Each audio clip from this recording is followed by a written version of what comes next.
친구가 왜 나왔나 했는데 오늘 주제가 커피라 나왔네요. 성혁군이 먹는 건 관심이 없는데 커피를 하루에 10잔씩 마십니다. 와.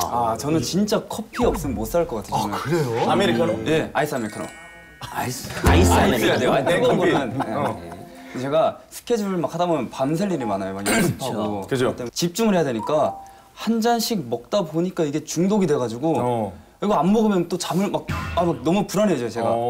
맨날 그렇게 먹다가 부정맥 제대로 한번 와가지고. 부정맥이 왔어요? 아이고, 아이돌이 카페인 중독인가? 그럼? 그러니까 제가 중독인 것 같아요, 제가. 그거는 맛으로 먹는 게 아니라 이게 몸 각성제로 먹는 거. 아니죠. 약으로 처음에는 예. 그냥 각성제로 먹었다가 이게 먹다 보니까 갑자기 맛을 한 거예요. 그래요? 쓴맛을. 그래요? 커피의 쓴맛. 인생의 맛을 알아. 아니 근데 이현우 씨도 제가 알기로 커피를 굉장히 좋아하는 걸로 알고 있거든요. 예, 20잔까지 마셔본 적이 있다고 하셨는데 저는 한 30잔까지도 마셔요. 허언증! 이놈의 허언증! 무슨 30잔 어떻게 마셔요? 그래서 제가 거짓말 안 해요, 그러니까. 부정맥 안 오세요? 아직 괜찮아요. 나만 오시네요? 부정맥 열정하세요. 아니, 저 바리스타 입장에서 하루에 적정 커피 잔수 이런 게 있나요? 사람마다 좀 다르고요. 네. 체질에 따라서 다른 부분이라서 저 같은 경우는 에스프레소 기준으로 연 단위로 한 8,000잔 정도고요. 네. 연 단위로? 연 단위 8,000잔이요? 네. 하루에 얼마 정도 잔이에요? 뭐 기본으로 한 2, 30잔 정도. 30잔이죠. 에스프레소로요? 에스프레소 30잔 가까이 되는 거죠. 저는 어디 가서 양으로 밀려본 적이 없는데 여기는 명함도 못 내밀고 있어요. 액체 쪽은 좀 약하잖아요. 그죠? 사실 그 커피도 시대에 따라서 다양하게 사랑받았잖아요. 그쵸. 지금 뭐 프랜차이즈 커피가 많은 각광을 받고 있습니다만 한규익 선생님은 약간 다방 커피 세대시죠?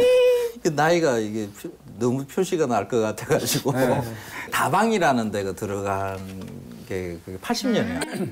고등학교 졸업하고 이렇게 그때는 음악 다방이 크게 유행을 했었어요. 그래서 DJ 박스가 있고요. 이렇게 커피 마시고 그때 유명하다는 DJ들이 다운타운 음악 다방에서 실제로 했었어요. 커피 한 잔 시키고 그냥 몇 시간이고 있는 거죠. 어디 갈 데도 없고. 그리고 그 커피 중에 이제 조금 그래도 이제 주문이 사정이 낮고 뭐 이러면 이제 커피 시킨 게 이제 비엔나 커피. 비엔나 커피. 비엔나에 진짜 비엔나 커피가 있는지 없는지 그거 논쟁하면서. 오스트리아 사람한테 물어봤는데 비엔나 커피가 비엔나에 없대요. 그 명칭이 다른 거고요. 네, 아인슈페너라는 그 다른 이름으로 비엔나라는 커피가 있어요. 사실 커피가 있어요. 근데 이제 비엔나에 와서 자꾸 비엔나 메뉴를 찾으니까 자꾸 동네 이름 얘기하냐고 그런 메뉴 없다 이렇게 얘기하신 건데 실제로 메뉴가 있죠. 그리고 이제 어느 순간 갑자기 그 프랜차이즈 커피숍이 쫙 등장하면서 맞아요. 천지개벽 같이 뭐 눈만 뜨면 또 생기고 또 생기고 또 생기고 맞아요, 이게 맞아요. 정확히 언제쯤인가요 그게? 보통 그 프랜차이즈를 그 1998년이었나요? 그 별다방부터 이렇게 머릿속에 떠올리는데 98년. 그 이전에도 그게 들어왔었어요. 1992년에 종로에 이제 일본계 커피 브랜드들이 들어와서 프랜차이즈가 만들어졌었어요. 그 커피 프랜차이즈 그 형태는 카운터에 가서 그러니까 주문을 하고 그죠? 그 커피 벨이 울리면 가서 커피 받아오고 이러는 거죠. 근데 주로 이용하는 그 고객들이 60대, 70대 이런 분들이에요. 그래서 관찰을 해본 적이 있어요. 저기 어떻게 적응하나. 적응을 못 하죠. 셀프 서비스입니다. 여기 왜 주문 안 받냐고 혼지는 사람도 있었죠. 그렇죠. 뭐 혼내고 그랬었어요. 그게. 계속 잘 되긴 좀 힘들었겠네. 너무 앞서 나가거나 너무 그렇죠. 일러서. 올해 안 가서 문 닫았어요. 아이고야. 저도 아직까지도 잘 모르겠어요. 저도 커피에 대해서 잘 모르기 때문에 네. 오늘만큼은 저도 이제 정말 열심히 한번 귀 기울여 듣고 배운다는 느낌으로 지금 함께 하려고 하는데 네, 그래서 제가 임종국 씨? 그 볶은 콩과 볶지 않은 생두를 좀 가지고 나왔어요. 두 가지를 보시게 되면 실제로는 커피 콩 안에는 이렇게 두 개의 콩이 들어 있어요. 여기에 과육이 있고, 근데 이걸 제거하고 나면 이렇게 우리가 먹을 수 있는 생두가 되는 거고요. 그러니까 우리가 알고 있는 커피라고 하면 이제 그 빨간 열매가 맺혀서 체리라고 하는 이제 이렇게 생기는데 뭐 가공을 한번 한 다음에 볶아서 바로 먹을 수 있는 단계로 되는 건데요. 질문이 하나 있는데요. 지금 커피는 사실 빨간 열매 상태일 때는 과일이라고 하고 왜 나중에는 콩두자를 붙이는 콩이라고 해요? 콩이 아니죠, 원래는. 그러니까 빈이라는 말을 우리말로 적절하게 이렇게 번역이 바꾼 거죠. 안 돼 있는 빈을 거죠. 그냥 그걸 콩으로 해서 그냥 사실 콩은 아니에요. 아니 근데 직접 그 뭐 체리를 따서 뭐 이렇게 먹어본 적도 있어요? 아 제가 오지 가는 프로그램에서 예. 갔는데 그 커피 나무에 그 빨간 색깔 말한 게 그 엄청 많더라고요. 근데 그게 커피래요. 진짜요? 체리도 드셔보셨어요? 네, 그거 맛있던데요. 굉장히 근데 달콤하죠. 커피 맛이 아니었어요. 체리 그때. 같아요. 진짜로. 아 진짜요? 그래서 체리라고 부르는 거예요. 그러니까. 커피는 바로 이 작은 커피 체리에서부터 시작됩니다. 과육과 씨앗을 감싸고 있는 껍질을 벗겨내면 이것이 바로 생두. 생두 안에 잠들어 있는 맛과 향을 띄우기 위해 불에 볶는 과정이 바로 로스팅입니다. 이제 원두가 되었습니다. 원두를 그라인더에 넣고 곱게 분쇄합니다. 여기에 따뜻한 물을 부어주면 은은한 향기에 중독성 있는 맛, 한 잔의 커피가 탄생합니다. 커피가 카페 모카에 그 휘핑크림을 조금 그 하트 모양으로 좀 이쁘게 만들어주시고 샷도 하나만 추가해주시고 우유는 저지방 우유로 부탁드립니다. 그냥 아이스 아메리카노처럼 아니 다양한 맛과 향이 있는데 왜 그렇게 우리는 막 쓰다고만 생각을 했을까요? 예전에는 좋은 원두를 가져오지 못했기 때문에 그래요. 진짜 썼던 거군요. 그렇죠. 안 좋은 원두로는 신맛도 뭐 향도 뭐 이런 것도 이제 만들지를 못해요. 그거는 그냥 강하게 볶아서 그냥 내리는 거죠. 그럼 쓴맛만 잔뜩 나죠. 그 70년대에 어떤 상황들도 있었냐 그러면 커피 맛을 모르니까 그냥 쓴맛만 나는 거다라고 이야기를 하니까 다방에서 커피에다가 이게 담배꽁초를 넣어서 커피 향을 굴리는 이런 일들도 있었어요. 실제로 그런 기사 본 것 같아요. 실제로 그런 일이 신문에 이렇게 제대로 썼겠다. 그리고 이제 그 신맛 나는 커피가 약간 그런 거 있잖아요. 약간 트렌디한 커피다라는 인식이 좀 있지 않나요? 그죠, 우리나라에. 근데 그게 신맛이라는 게 커피 원두가 상해서 신맛이 나는 게 아니에요? 네, 그렇게 생각을 했을 때 상했을 때는 커피 원두가 상했을 때 어떤 맛이 나냐면요. 좀 고무 냄새, 약간 뭐 화학적인 그런 것들, 양 냄새, 그다음에 가죽 냄새, 뭐 이렇게 냄새. 네, 그런 냄새들이 좀 많이 나고요. 그럼 뭐 이렇게 그 아이스 아메리카노 먹었을 때도 약간 이거 왜 신맛이 나지? 전 신맛을 진짜 싫어요. 진짜 이거는 못 먹겠다. 이거는 상했다 이러고 저는 버렸거든요. 신맛하고 신맛하고 그래. 지금은 그냥 주스 먹어, 주스.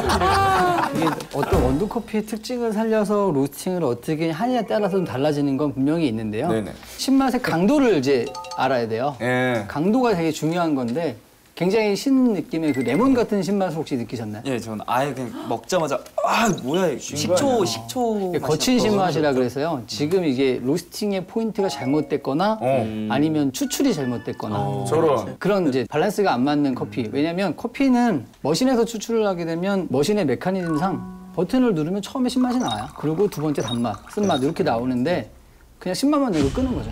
네, 그러니까 시기만 한 커피를 제공을 해주신 거예요. 커피를 잘하시는 분께 한번 여쭤볼게요. 성렬 씨. 예, 다녀오셨죠? 저는 강릉으로 안 가고 안암동으로. 보헤미땡으로 갔다 왔는데 어떠셨나요? 그 박이추 선생님이 하시는 게 아니라 그 제자분이 이걸 하시더라고요. 네. 갔는데 커피가 원래 쓰면은 넘어갈 때 되게 텁텁해야 되거든요. 근데 착 먹자마자 왜 이렇게 쓰지 하고 삼켰는데 되게 부드러운 거예요. 그러다가 향이 또 되게 끝까지 오래 갔었던 걸로 기억해요. 근데 카페인이 좀 생각보다 엄청 셌어요. 제가 그거 먹고 진짜 잠 못 잤어요. 손 떨고 막. 네, 니글니글 갑자기 해주고. 그럼 마음에 들었어요, 본인은? 제 취향이 아니었어요. 네.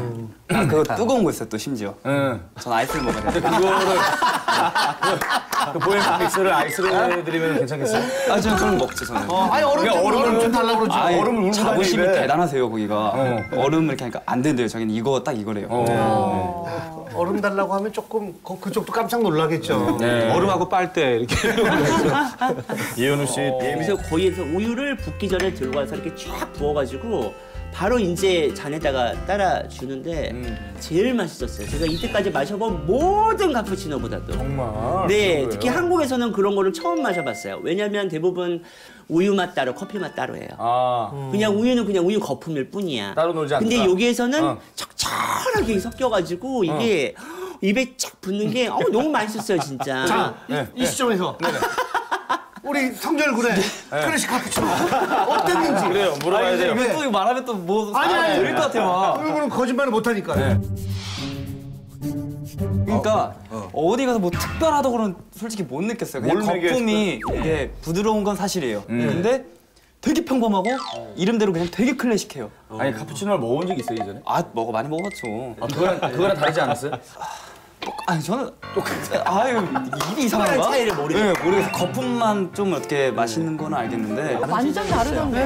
완전 다르세요. 맞아요. 아니 일단은 저는 그 잔이 되게 이렇게 양주 마실 것 같은 잔에 나왔어요. 저는 사실 술을 그렇게 잘 안 마셔서 몰라요 그런 잔에. 근데 얼음만 딱 하나 들었는데 얼음이 되게 커요. 하는데 자세히 보니까 너무 예쁘게 깎아놨어요. 모서리도 다 빨강으로. 그래서 이렇게 보석처럼 넣어놓고 첫맛하고 끝맛하고 너무 되게 비슷했던 게 너무 좋은 것 같아요. 그리고 얼음이 적당히 녹으면서 온도를 유지해주는데 맛을 막 희석하거나 그러진 또 않고. 아이스 커피. 아이스. 네. 이거 좋아야지. 그러니까 이게 참 애매한 게요.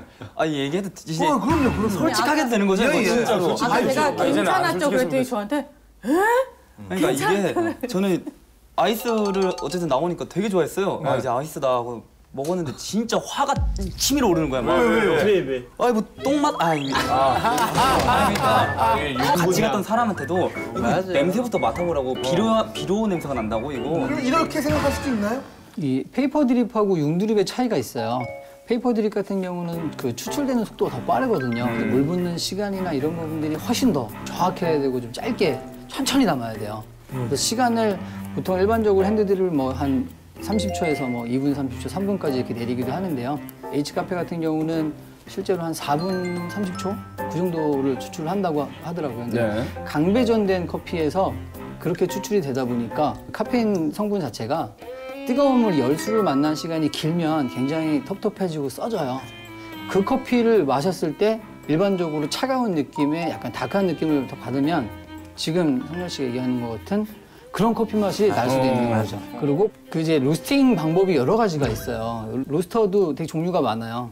지금 통돌이 같은 경우는 소형 로스터예요. 말 그대로 통, 직접 돌려서 그러니까 이제 이걸 뻥튀기, 아시죠? 그래서 빵 하는 거예요? 네. 뻥튀기 통 보면 이렇게 통이 비스듬하게 돼 있고 밑에서 불이 올라오면서 이제 직접 통을 돌려서 이렇게 굽잖아요.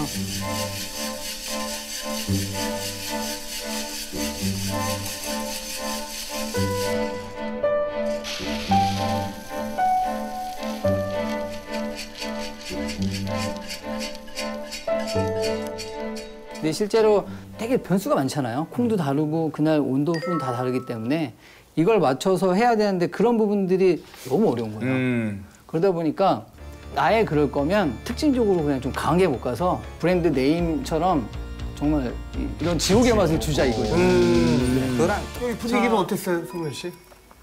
여기가 갔을 때도 간판이 없고 막 고급지다 막 이러는 게 막 삐까뻔쩍 막 이런 게 아니라 되게 쬐끄만하게 한 테이블도 2개밖에 안 들어가고 좀 신기한 게 원두를 한약재 통에다가 이렇게 담아가지고 팔더라고요. 보고 여기는 뭐가 좀 신기하구나 느껴지는. 공간도 굉장히 매력적인 것 같아요. 그 벽면 같은 것들은 뭐 전혀 뭐 코팅 처리하거나 그러지 않고 그냥 놔둬서 문도기 뒤쪽에 문이 이제 따로 있는 화장실 가는 문이 따로 있는데 그 문도 적어도 한 40-50년은 된 것 같아요. 그래서 약간 그 시골의 그 낡은 방앗간을 좀 이렇게 깨끗하게 닦아놓은 듯한 그런 느낌이 있어서 분위기가 좀 굉장히 좋고 좋네요. 자, 그 이야기는 조금 짚고 넘어가야 될 것 같기도 해요. 리브땡은 사실 카페라고 보기는 힘들어요. 거기서 앉는 좌석도 별로 많지가 않고요. 그 작게 이렇게 내 있는 쇼룸이죠. 기업체에서는 그렇게 이런 커피를 낸다 하는 것을 내 보여줄 수 있는 데가 있거든요. 그게 주목적이 아니라 쇼룸의 역할을 하는 것이다. 그냥 보여주는 케이스인 것 같아요. 카페는 아니에요. 자, 성렬 씨. 100% 100% 스페셜티 맛은 어땠나요? 저는 아, 그 잘 모르겠어요. 그거는 일반 그냥 별다방 이런 커피랑 똑같다고 느꼈어요. 아니 정말로요. 저는 뭐 특별한 걸 못 그럴 수 있어요. 저는 개인적으로 반갑다. 아니 같은 그건 아닌 것 같아요. 아니요. 아무리 그래도 그게 되게 별다방가하고 같아. 아니 그건 아니야. 저는 딱 막 먹자마자 좀 대중적이라고 생각을 했어요. 아 이건 나랑 좀 맞네. 아, 그냥 대중적이기는 해도 별다방가하고는 완전히 다르지. 뭐 개인의 뭐 입맛이 다른 거니까. 성렬 씨는 신맛 느꼈어요? 아니 저는 근데 원래 제가 신맛을 진짜 못 먹거든요. 근데 안 느껴졌어요 저는. 이걸 살짝 되게 살짝. 너는 다른 거 할 때 다시 한번 나오자. 너무 저 말이 일관성이 없고요. 아니요. 다 지어내는 것 같거든요. 아니 진짜 저 다 갔다 왔어요. 제가 생각하는 게 보람이 있어야지. 아니요 들어보세요. 쉬워 죽겠다는데 지금 아니, 들어보세요. 신맛을 못 죽겠다. 저도 이걸 생각한 게 네. 여기 세 군데를 가라고 하잖아요. 네. 세 군데를 제가 여기를 제일 마지막에 갔어요. 네. 이미 커피를 많이 마신 상태에서 그걸 먹으니까 저도 살짝 시다고만 느꼈고 막 그렇게 막 이렇게 말씀하시는 것처럼 막 꽉 이렇게 오진 않았어요. 저는. 조금씩 이제 익숙해진 그 느낌이 있었군요.